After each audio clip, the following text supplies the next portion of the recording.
గుర్తింపును వెంటనే అరెస్టు చేయాలి. ఎస్ఆర్ కాలేజ్ యాజమాన్యాన్ని వెంటనే పోరాడతాం. విద్యార్థి కుటుంబానికి న్యాయం జరిగేది.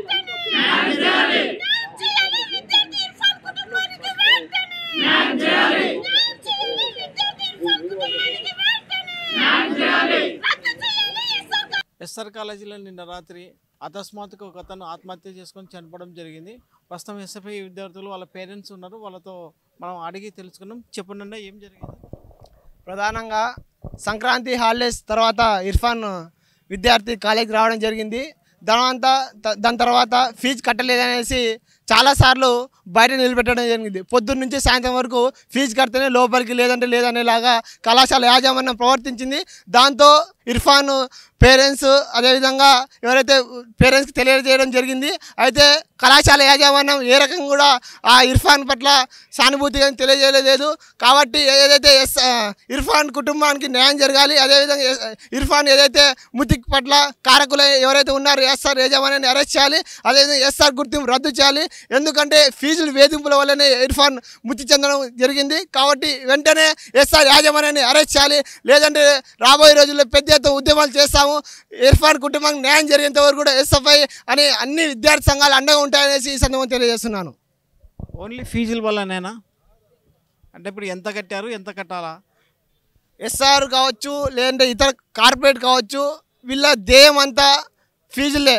ఫీజులు ఉంటే దేన్నైనా చేస్తారు, ఫీజులు లేకుంటే దేన్ని చేయరు. కాబట్టి ఎస్ఆర్ యాజమాన్యం ముక్కు పిండి ఫీజులు వసూలు చేస్తున్నారు. నువ్వు ఫీజు కడితేనే కాలేజీలో ఉండాలి, లేదంటే లేదనేలాగా చేయడం జరిగింది. దాంతో ఇర్ఫాన్ మనస్తాపం గురై గిల్టీగా ఫీల్ అయ్యి అందరూ విద్యార్థుల దగ్గర నన్ను అవమానం చేశారు. ఆ రకంగా ఇర్ఫాన్ ఆ రకంగా ఫీల్ అయ్యి ఆత్మహత్య చేసుకోవడం జరిగింది. దీనికి ప్రధాన కారణం ఎస్ఆర్ యాజమాన్యం. కాబట్టి ఇలాంటి ఫీజు ఒత్తిడి వల్లనే ఇర్ఫాన్ చనిపోయాడు. కాబట్టి ఎస్ఆర్ ఇన్స్టిట్యూషన్ని సీజ్ చేయాలి, వీళ్ళ కుటుంబానికి న్యాయం చేయాలనేసి డిమాండ్ చేస్తున్నాం. దసరాకు సెలవులకు ఊరికి పోయినా పేరెంట్స్కి ఫీజు కట్టాలని చెప్పింటారు కదా, అప్పుడు పేరెంట్స్ వాళ్ళు ఏం చెప్పలేరా? పేరెంట్స్ కొద్దిగా ఇచ్చి పంపించారు. తర్వాత అంతా ఫీజు కడితేనే మేము లోపల రానిస్తాము, వాళ్ళ టార్గెట్స్ ఉంటాయి. వాళ్ళు విద్య అందించేలా కాదు, డబ్బు ధ్యేయంగానే వాళ్ళు పనిచేస్తున్నారు. డబ్బు ధ్యేయం కాబట్టి వీళ్ళందరికీ ఏం కనపడవు, డబ్బే ధ్యేయంగా వాళ్ళకు ఉంటాయి. First year MPC Irfan.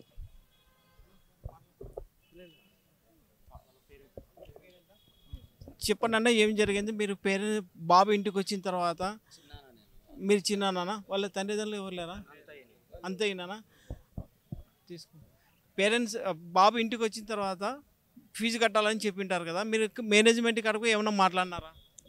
బాబు సంక్రాంతి హాలిడేస్కి వచ్చాడు, కొంత పోయి కట్టేసి వచ్చాము, ఇచ్చి పంపించాము. యాక్చువల్గా వాళ్ళు బయటనే నిలబెట్టేసినారు. తర్వాత అది పొద్దున్నుండి సాయంత్రం వరకు నిలబెడితే మధ్యాహ్నం తర్వాత లంచ్ తర్వాత పోయి ఏదో చెప్పి కట్టి చేయించాము. చేయించిన తర్వాత ఇది ఇప్పటిది సమస్య కాదు, దసరాప్పుడు అట్లే పలుసార్లు చాలామందికి జరిగింది. మా ఒక్క స్టూడెంట్కే కాదు, అందరినీ ఇదే పరిస్థితి. అంటే టోటల్గా వాళ్ళు వ్యాపారం పెట్టుకున్నారు. మొన్న 15వ తారీఖున కూడా వాడు ఫీల్ అయ్యి క్లాస్కి వెళ్ళలేదు. మార్నింగ్ 6:30 నుండి 5 వరకు క్లాస్కి వెళ్ళకపోతే కూడా పిల్లవాడు ఎక్కడున్నాడు, వీడికి ఏమైంది, వీని పరిస్థితి ఏంది అనేది అడిగే నాదుడు లేడు అక్కడ. 16వ తారీఖు మళ్ళీ మామూలుగా రొటీన్ అయినాడు, కాలేజీకి వెళ్ళినాడు, ఆ రోజు బాగానే ఉన్నాడు. నిన్న 17వ తారీఖున ఉదయం 6:30కి టిఫిన్ చేసి పిల్లలంతా లోపలికి వెళ్తే మా పిల్లవాడు పోయలేడు. ఈవినింగ్ 5:30 వరకు కూడా పిల్లవాడు రూమ్లో ఉన్నాడా, అసలు క్లాస్లో లేడు. ఆ అటెండెన్స్ చేసేవాళ్ళు దాన్ని చూసుకున్నారో లేదో తెలియదు, పిల్లవాడు రూమ్లో ఉన్నాడో లేదో తెలియదు. ఈ సంఘటన ఎన్ని గంటలకు జరిగింది అనేది మాకు ఇప్పటి వరకు కూడా ఫోన్ లేదు, ఇన్ఫర్మేషనే లేదు. ఇప్పటి వరకు కూడా ఇంత ఇష్యూ జరిగినా కూడా ఇప్పటి వరకు కూడా ఇంటిమేషన్ లేదు. పక్కన వేరే పిల్లలు ఉన్నారు, మా ఊరు పిల్లలే. ఆ పిల్లలు 5:30కి రూమ్కి వెళ్ళారు. తెరిచి చూస్తే అప్పుడు ఫ్యాన్కు ఊరేసుకొని అప్పటికే చనిపోయి ఉన్నాడు పిల్లవాడు. అది మార్నింగ్ 10కి జరిగిందా 11కి జరిగిందా ఎవరికి నో ఇన్ఫర్మేషన్.